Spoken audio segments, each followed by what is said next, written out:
스스로 만져보는 사람이 확실히 조기에 발견하는 경우가 많아요. 이렇게 만지는 게 아니라 이렇게 돌려가면서 이 전체를 다 만져보는 습관이 좋은데, 유방암을 걸리지 않았던 사람보다 걸렸던 사람이 또 그 하이리스크. 같은 조직이니까 네. 또 유방암이 생길 확률이 네. 딴 사람보다 높다. 네. 그래서 그러면 죽을 때까지 해야 돼요? 두세 번 75세 때 유방암 발견했어요. 네. 만져졌을 때는 긴장을 하고 빨리 검사 받는 게 좋아요.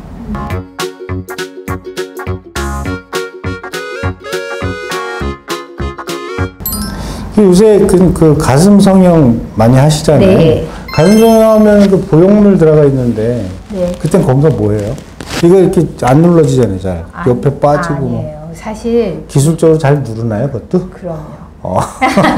아니, 사실 수분영상의학센터는 상대적으로 다른 유방 클리닉보다는 성형한 사람 꽤 많이 와요. 근데 요새 많이 하니까. 네, 성형을 많이 하기도 하고, 저희가 강남에 있기도 하고, 신사동의 주변에 성형외과 네. 워낙 많으니까. 네, 그리고 저희가 유방 MRI도 가능하기 때문에 많이 오는데, 유방 성형을 해도 성형 안 한 사람과 마찬가지로 40세 이후부터는 촬영술을 해야 되고요. 서양이나 뭐 대학병원 같은 데서는 원래 보형물을 이렇게 밀어넣고 촬영하는 방법이 있어요. 그래서 그거 찍고 보형물을 포함해서도 찍고 이렇게 해서, 원래는 4장을 찍는다면 성형한 사람은 8장을 찍게 돼 있어요. 더 아프겠다. 그쵸. 그래서 잡아당기고 찍은 거는 앞쪽을 더 잘 볼 수 있고요. 근데 뒤가 포함이 안 되기 때문에 보형물을 포함해서 또 찍어서 뒤를 더 잘 보자 이렇게 하는데, 원래는 보형물 뭐 트럭이 지나가도 안 터진다 이런 말 있잖아요. 그렇죠. 그렇게 설명하잖아요. 맨날 그렇게 얘기했죠. 그렇지만 아무래도 압박을 하면 그게 만약에 약해져 있을 때 터진다. 그럼 우리가 너무 괴롭잖아요. 환자도 괴롭고 그렇죠. 우리도. 그러니까 조금 부족하지만 보형물을 밀어넣고 유방만 잡아당겨서 찍는 촬영술만 해요. 그게 완벽하진 않아요. 그렇지만 그 부분은 확인을 하고 초음파를 전해요. 그 부분만 찍고 네. 나머지 부분 초음파로 본다? 네. 그렇다고 해서 뒷부분 석회를 발견할 수는 없겠죠. 그러나 그건 어쩔 수가 없어요. 사실 석회로 나타난 유방암이 근데 그게 그렇게 높지는 않은데, 얼마 안 되는데 뭐 잘못 찍다가 보형물 터지면은 진짜. 그러면 뭐 어디에 가서도 마찬가지. 네. 뭐 보형물 터지면 그 일이 크잖아요. 그죠. 어마어마하게. 그런데 어떤 성형외과는 촬영술 하지 말라는 성형외과가 있어요. 그렇겠죠.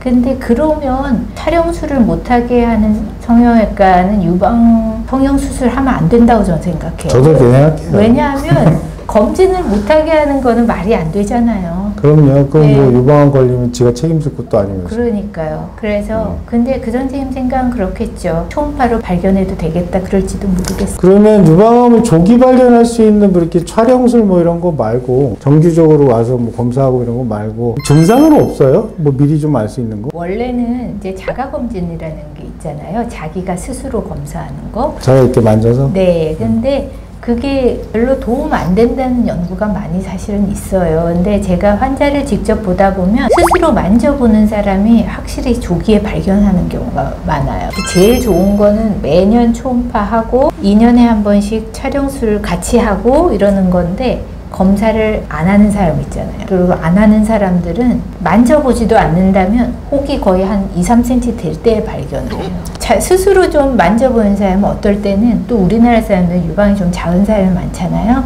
작을 때도 만져가지고 이상하다, 뭐가 만져진다고 볼 수도 있어요. 그래서 제일 중요한 거는 멍울이 만져지느냐 살피는 건데, 이게 유방이라고 하면 유방을 이렇게 만지는 게 아니라 이렇게 돌려가면서 이 전체를 다 만져보는 습관이 좋은데, 아까 말씀드렸다시피 유방 촬영술하기에 적당한 시기 있잖아요. 생리 끝나고 일주일 후.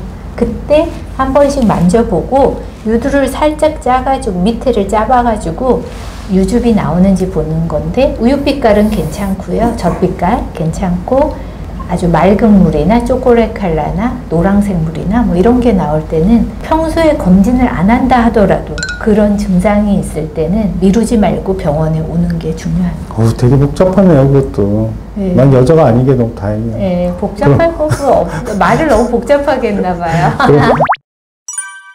가끔은 마사지 하는 사람이 만져가지고 오는 경우도 사실은 있어요. 근데 마사지 하는 사람이 뭐 만져지니까 검사해봐라. 근데 실제 없는 경우도 있는 경우도 있고. 근데 사실 제 처음에 제 와이프는 제가 찾았어요. 아, 그쵸. 선생님이 찾으신 거예요? 네.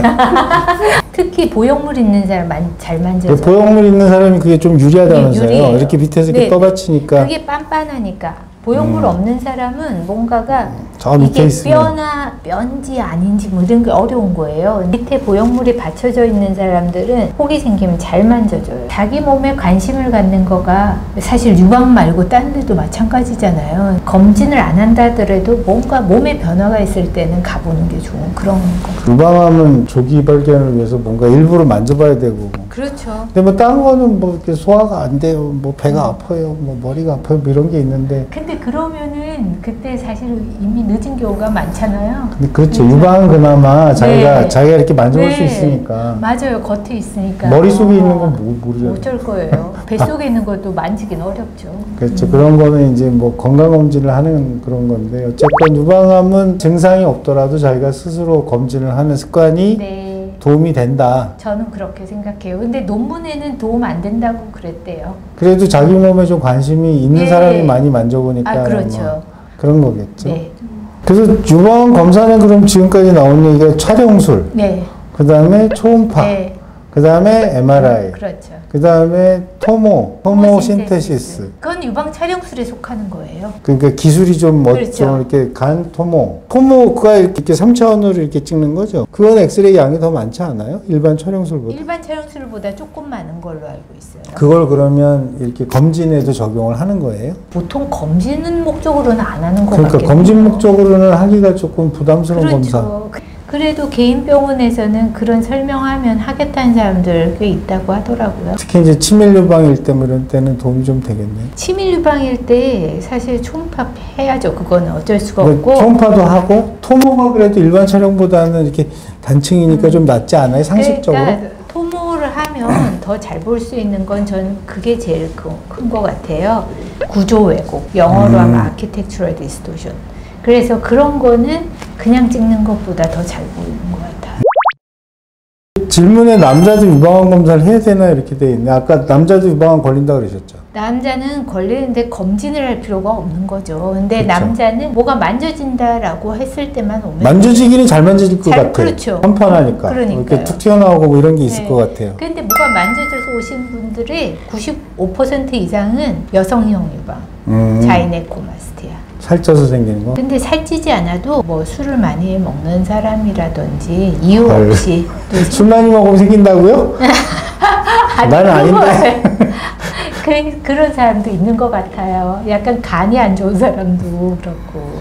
그 치료 성적은 어때요? 그러니까 빨리 찾으면 좋을 것 같긴 한데. 일기 이런 데 발견되면 유방암 때문에 돌아가시는 분은 거의 없다고 보면 되죠. 거의 요새는 거의 스테이지 1, 1기 네. 유방암은 죽지는 않는다. 네, 이도 마찬가지일걸요. 요새 유방암 치료 약들은 어마어마하게 좋은 것들이 많이 네, 나와서. 그래서 자기도 꽤 오래 사신다고 네. 들었어요. 약이 점점 좋아지면서 그렇긴 한데 그래도 아무래도 항암요법을 하는 거는 힘들잖아요. 그러니까 그 제가 좀 아는데 제 네. 처가 지난번 네. 걸려가지고 그것 했는데 항암요법 되게 어려워요. 힘들고 그러니까요. 머리 다 빠지고. 유방암 걸렸던 친구 있는데 항암 치료 버티고 나면 그다음부터는 괜찮긴 하지만 그래도 항암요법을 안 해도 되는 시기에 발견되면 제일 좋은 그러니까요. 거잖아요. 그게 제일 좋을 것 같아요. 네. 근데 나중에는 뒤로 가면 갈수록 항암요법 해야 되는 거잖아요. 네. 앞으로 오면 올수록 뛰기만 하고 끝나는 경우도 있나요? 근데 사모님 같은 경우는 사실 조금해서 작은 사이즈였지만 그래도 조금 젊은 사람이라든지 사이즈가 1cm라 하더라도 세포 분화도가 어떠냐에 따라서 항암을 하기도 하더라고요. 아무래도 스테이지가 낮을수록 덜 힘든 치료를 좀 훨씬 덜 힘들게 네, 받고. 네. 수술만으로 끝나는 경우는 아주 작을 때. 네, 아주 작아도 방사선 치료를 해요. 방사선 치료는 네. 하도록. 방사선 치료는 안 아프니까 뭐. 안 아프죠. 가서 그냥 한번 이렇게 찍 하고 예. 오면 되는 거니까 그거는 괜찮아. 항암요법만 안 하는 시기에 하면 제일 좋은 거고, 항암요법을 하더라도 조금 버티면 더 건강해질 수 있는 계기가 될 수도 있다, 이렇게. 그러니까 결국 유방암 치료에 관해서는 발전을 많이 했기 때문에 유방암이 걸려서 죽는 경우는 그렇게 많지 않다. 예. 물론 이제 치료받으라고 그쵸. 고생은 하지만. 예, 그리고 아무래도 3, 4기가 하면은 자꾸 재발을 해서 그것 때문에 돌아가실 수도 있겠죠. 그러니까 최대한 빨리 찾아야 네. 암이어도 편하게 치료받을 그렇죠. 수 있다. 네. 권장하는 대로 1년에 한 번씩 검사를 네. 해야 되겠다. 40이 맞습니다. 넘으면. 네. 40 이전에는 검사할 필요 없어요, 전혀? 그렇긴 한데 우리나라가 유방암이 발생이 많이 된 나이가 40대, 50대예요. 조금 전에 시작하는 게 좋겠다는 생각 들어요. 35세? 35살? 네, 35세 때 초음파로 시작하면 어떨까 생각해요. 그러니까 35세부터 40세까지는 유방 촬영술은 아프니까 안 해도 되고 네. 40이 넘어가면 유방 촬영술과 초음파를 한 해 하고 한 해는 초음파만 하고 네. 그 다음에 또 하고 이렇게. 네. 그래서 그러면 죽을 때까지 해야 돼요? 죽을 때까지는 아니죠. 그거 사실 물어보시는 분들 꽤 있는데요. 그러니까 할머니 돼도 해야 되는 네. 거예요? 어떤 나라 뭐 검진 촬영술 하는 거를 뭐 70세, 75세 이런 걸 정해놨어요. 근데 요새는 워낙 오래 살기도 하고 그다음에 건강하신 노인들이 많잖아요. 자유롭게 활동하고 이런 때까지는 하시는 게 좋겠다. 그러니까 예를 들면 만약에 70세인데 난 누워 있어요. 그냥 땀병 때문에. 그럼 할 필요 없고 75세, 80세라도 혼자서 운동도 가고 생활 다 하시는 분은 하는 게 좋겠다. 실제로 제 친구 어머님들 중에서도 두세 분 75세 때 유방암 발견했어요. 대신에 이제 연세 드셔서 생기는 유방암은 천천히 자라기 때문에 진행해서 발견된 건 아니고 검진에서 발견되는 경우죠. 그 유방암은 다른 암이랑 달리 다른 암은 5년 지나면 다 낫다 그러는데 유방암은 10년 지나야 낫다고 그러죠. 네. 그렇게 늦게 재발하는 경우도 있나요? 유방암은 수술하고 난 다음에 유방이 남아있잖아요. 그렇죠.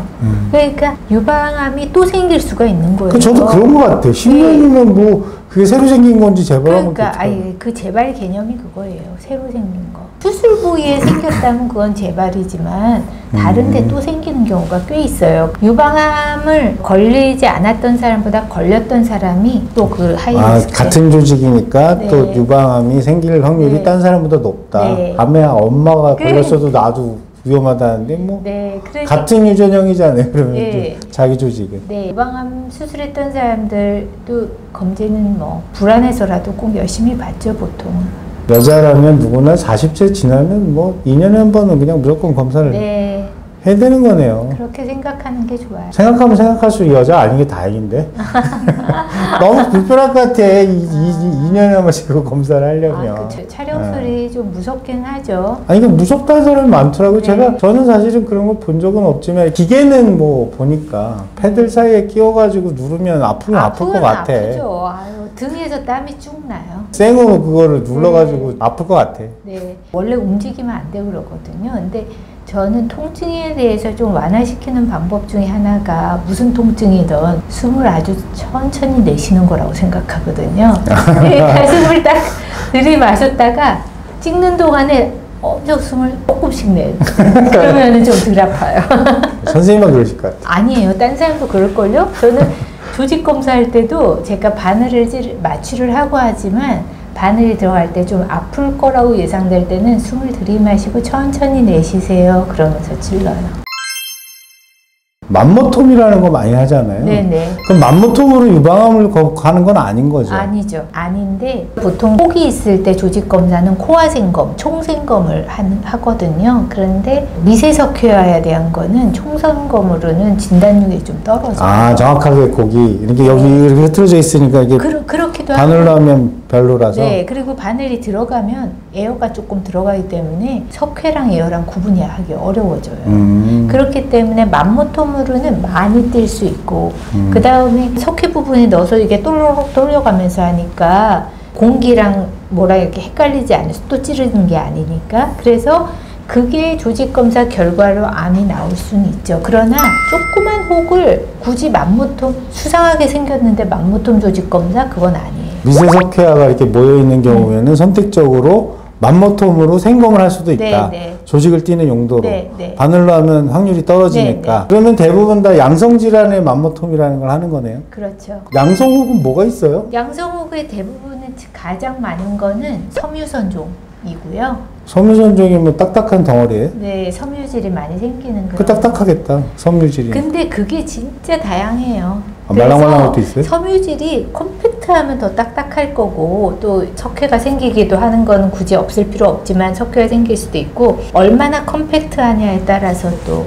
제가 자꾸 왜 물어보냐면 딱딱하면 어쩌다 이렇게 만졌는데 만져져서 딱딱한 게 패닉을 안 해도 된다는 소리잖아요. 와서 확인을 해봐야 안 한다는 그렇죠. 거죠. 검사를 그러니까 이제 받아봐야 그 중에 양성도 있고 네, 악성도 악성도 있으니까 뭐가 만져진다고 해서 얼굴 하얗게 될 필요는 없다. 일단 네, 그렇긴 한데 어떤 사람은 만져진 다음에 뭐 수개월, 심하게는 1년 있다가 병 간 사람도 있더라고요. 그거는 너무 무신경한. 만져졌을 때는 긴장을 하고 빨리 검사 받는 게 좋아요.